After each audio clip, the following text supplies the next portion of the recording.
Hello મિત્રો, તો આપણે રાધનપુર જોડે આવેલા શિનાળ ગામમાં પકડી ગયા છીએ કોહલીમાના મંદિરે, અને આપણી કોઈ માનતા હતી એટલે કોહલીમાના મંદિરે આવી ગયા છીએ અને કોહલીમાના પગે લાગી. અને તમે આ લોકેશન જોઈ લો, તમે અહીંયા આવ્યા હો તો આ વિડીયોને એક કોમેન્ટ કરી દેજો.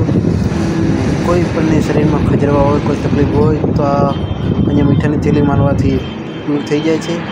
અને મારે પણ એક તકલીફ હતી, મેં મીઠાની થેલી મારી છે, મારી પણ તકલીફ દૂર થઈ ગઈ છે. તો તમે આવો આ મંદિરે અને કોમેન્ટ કરો. દશરથ ભજનની યુટ્યુબ ચેનલમાં તમે કોમેન્ટ કરી દેજો. જય માતાજી, જય કોહલીમાં.